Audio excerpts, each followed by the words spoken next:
అదేవిధంగా ఇప్పటి వరకు 5,364 ఇందిరమ్మ లబ్ధిదారులకు 53,64,00,000 రూపాయలు నేరుగా లబ్ధిదారుల ఖాతాలోనే వేయడం జరిగింది. అదేవిధంగా మిత్రులారా, పేదల ఆకలి తీర్చడమే కాదు, వారి ఆత్మగౌరవంతో జీవించేలా సన్న బియ్యం పథకాన్ని ప్రారంభించాం. సంక్షేమ పథకాల చరిత్రలో సన్న బియ్యం ఒక ట్రెండ్ సెట్టర్. తెలంగాణలో 3 కోట్ల మంది సన్న బియ్యం పథకం ద్వారా లబ్ధి పొందుతున్నారు. ఖమ్మం జిల్లా సారపాకలో స్వయంగా నేనే సన్న బియ్యం లబ్ధిదారుల ఇంటికి వెళ్ళి ఆ గిరిజన కుటుంబంతో కలిసి సహపంక్తి భోజనం చేసినప్పుడు ఆ కుటుంబ సభ్యుల కళ్ళల్లో చూసిన ఆనందం జీవితకాలం నాకు గుర్తుండిపోతుంది. ఎందుకంటే ఒకనాడు రేషన్ షాపుల్లో ఇచ్చే దొడ్డు బియ్యం మిల్లర్ల మాఫియా లేకపోతే దళారుల మాఫియా చేతుల్లో ఆనాడు వాళ్ళ చేతుల్లో ఉండే. ఈనాడు సన్న బియ్యం ఇవ్వడం ద్వారా 3,10,00,000 మంది తెలంగాణ ప్రజలకు ప్రయోజనం చేరడమే కాకుండా ప్రతి ఒక్కరు ఆ సన్న బియ్యం తెచ్చుకొని ఈరోజు వండుకొని తింటున్నారు. నిజంగా ఇది ఒక గొప్ప విప్లవాత్మకమైన మార్పు. దీనికి ప్రభుత్వం పునాది వేసిందని తెలియజేయడానికి నేను సంతోషపడుతున్నాను మిత్రులారా. అదేవిధంగా పెట్టుబడులు మిత్రులారా, తెలంగాణ రాష్ట్రం సంక్షేమమే కాదు అభివృద్ధిలో కూడా దేశానికి ఆదర్శంగా నిలబడాలని స్టేట్ ఓన్డ్ ట్యాక్స్లో దేశంలోనే మొదటి స్థానంలో ఉన్నాం. అదేవిధంగా స్వదేశీ విదేశీ పెట్టుబడులను ఆకర్షించడంలో తెలంగాణ రాష్ట్రం ఈ దేశంలోనే మొదటి స్థానంలో ఉంది. దాదాపుగా ఈ 18 నెలల్లో 3 లక్షల కోట్ల రూపాయల పెట్టుబడులను ఆకర్షించడమే కాదు అమెరికా, జపాన్, సింగపూర్ అదేవిధంగా దావోస్ లాంటి నగరాల్లో పర్యటించి ఈ దేశానికి ఈరోజు పెట్టుబడులను సాధించినాం. అదే కాకుండా ఈరోజు జపాన్కి సంబంధించిన మేయర్ గారు ఈ ప్రత్యేక రాష్ట్ర అవతరణ దినోత్సవంలో పాల్గొనడం ద్వారా మనకు స్ట్రాటజిక్ పార్ట్నర్గా మన తెలంగాణ ముఖ్యంగా హైదరాబాదు నగరాన్ని పారిశుద్ధ్య రహిత నగరంగా తీర్చిదిద్దడానికి జపాన్ మనకు సహకరిస్తుంది. అందుకే ఈరోజు రాష్ట్ర అవతరణ దినోత్సవంలో వారు కూడా పాల్గొనడం జరిగింది. వారికి కూడా మనస్ఫూర్తిగా అభినందనలు తెలియజేస్తున్నాను తెలంగాణ ప్రజల తరఫున. అందుకే ఈరోజు తెలంగాణ రాష్ట్ర ప్రభుత్వం భవిష్యత్తు ప్రణాళికలు రచించుకోవడానికి తెలంగాణకు ఒక విజన్ డాక్యుమెంట్ తీసుకురావాలని, ఆ విజన్ డాక్యుమెంటే తెలంగాణ రైజింగ్ 2047. ఈరోజు ఆ పాలసీ డాక్యుమెంట్ ద్వారా రాబోయే తరాలకు భవిష్యత్తు ప్రణాళికలు అందించడమే కాదు తెలంగాణ రాష్ట్రాన్ని ప్రపంచంతోనే పోటీ పడే విధంగా అభివృద్ధి పదం వైపు నడిపించాలన్న ఒక పాలసీ డాక్యుమెంట్ను తెలంగాణ రాష్ట్రం తీసుకురావడానికి ప్రయత్నం చేస్తుంది అని చెప్పి తెలియజేయడానికి నేను ఎంతో సంతోషిస్తున్నాను. ప్రపంచ నగరాలతో ధీటుగా హైదరాబాదు నగరాన్ని తీర్చిదిద్దేందుకు ప్రణాళికలు రూపొందిస్తున్నాం.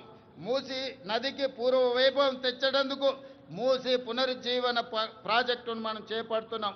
బాపు ఘాట్ను అంతర్జాతీయ స్థాయిలో గాంధీ సరోవర్గా తీర్చిదిద్దాలని మనం అనుకుంటున్నాం. అంతర్జాతీయ ప్రమాణాలతో భారత్ ఫ్యూచర్ సిటీ. ఈ దేశంలో ఏ నగరమైనా ఎప్పుడో పూర్వతరాలు ప్రారంభించిన నగరాలను కొంచెంగా విస్తరించుకుంటూ వస్తున్నాం. కానీ భారతదేశంలో పూర్తి స్థాయి ప్రణాళికబద్ధమైన మహానగరం లేకపోవడం ఒక లోటుగా భావించి ఈరోజు న్యూయార్క్, టోక్యో లాంటి నగరాలతో పోటీ పడే విధంగా భారత్ ఫ్యూచర్ సిటీని మనం ఈరోజు ఎయిర్పోర్టుకు దగ్గరలో ప్రారంభించుకుంటున్నాం.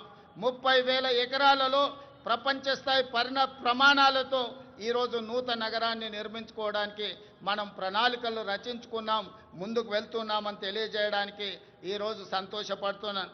ఆ భారత్ ఫ్యూచర్ సిటీలో ఏఐసిటీ, స్పోర్ట్స్ సిటీ, ఫార్మా సిటీతో పాటు లైఫ్ సైన్సెస్, హెల్త్ సిటీలను ఏర్పాటు చేస్తాం. ఇందుకోసం ఫ్యూచర్ సిటీ డెవలప్మెంట్ అథారిటీని ఏర్పాటు చేసినాం. ప్రణాళికలు రచించడానికి పాలసీ డాక్యుమెంట్ను మనం ఇప్పటికే రూపొందించుకున్నాం. తొందరలోనే హైదరాబాద్లో నిర్మించబోయే భారత్ ఫ్యూచర్ సిటీ ప్రపంచ పెట్టుబడులకు ఒక కేంద్రంగా మారబోతుందని తెలియజేయడానికి నేను సంతోషపడుతున్నాను. రాష్ట్ర మౌలిక సదుపాయాలలో భాగంగా విమానాశ్రయాల సంఖ్యను పెంచుకునేందుకు చర్యలు తీసుకుంటున్నాం. ఇప్పటికే మనకు తెలంగాణ రాష్ట్రంలో ఉన్నది ఒకే ఒక ఎయిర్పోర్ట్ ఈరోజు మనకు శంషాబాద్లో ఉన్నది. అందుకే రాష్ట్ర ప్రభుత్వం కేంద్ర ప్రభుత్వంతో చర్చించి సంప్రదించి వరంగల్లో నూతన ఎయిర్పోర్ట్కు అదేవిధంగా ఆదిలాబాద్లో ఇంకొక ఎయిర్పోర్ట్కు అనుమతులు తెచ్చుకున్నాం.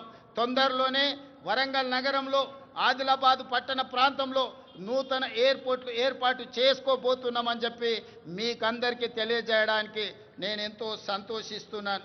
అదేవిధంగా ఈరోజు regional ring road, outer ring road మన హైదరాబాద్ నగరంలో తీసుకొచ్చిన మార్పులు మీకు అందరికీ తెలుసు.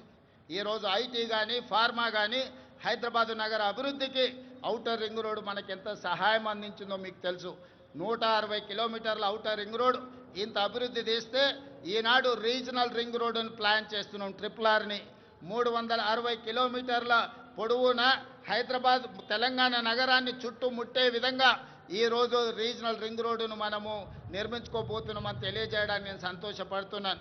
రీజనల్ రింగ్ రోడే కాదు, ఔటర్ రింగ్ రోడ్డు నుంచి రీజనల్ రింగ్ రోడ్డు వరకు రేడియల్ రోడ్లను వేసుకోవడం ద్వారా మన నగరాన్ని మహానగరంగా ప్రపంచ దేశాలతో పోటీ పడే విధంగా తీర్చిదిద్దాలని ఈనాడు తెలంగాణ ప్రజా ప్రభుత్వం ఉక్కు సంకల్పంతో ముందుకు వెళ్తున్నది. దీనికి మీరు అందించిన సహకారానికి నేను మనస్ఫూర్తిగా కృతజ్ఞతలు తెలియజేస్తున్నాను. అదేవిధంగా హైదరాబాద్ నగరంలో ఈ పక్క నుంచి వెళ్తున్న మెట్రో మీరు అందరూ చూస్తున్నారు. ఆనాడు కీర్తిశేషులు జైపాల్ రెడ్డి గారు పట్టణాభివృద్ధి శాఖ మంత్రిగా ఉన్నప్పుడు డాక్టర్ వైఎస్ రాజశేఖర రెడ్డి గారు ముఖ్యమంత్రిగా ఈ మెట్రోను మన హైదరాబాద్ నగరానికి పరిచయం చేసిండ్రు. ఆనాడు దేశంలోనే 2వ స్థానంలో ఉండే ఈ 12-13 ఏళ్ళు మెట్రో విస్తరించకపోవడం వల్ల 9వ స్థానానికి హైదరాబాదు నగరం పడిపోయింది. అందుకే ముఖ్యమంత్రిగా బాధ్యతలు చేపట్టిన వెంబడే విస్తరిస్తున్న నగరానికి మెట్రోని విస్తరించాలి, పేదలకు అందుబాటులోకి తీసుకురావాలని ఈరోజు మెట్రోని పూర్తి స్థాయిలో విస్తరించడం ద్వారా ప్రతి ఒక్కరికి మెట్రోని అందుబాటులోకి తీసుకురావాలనే ప్రయత్నం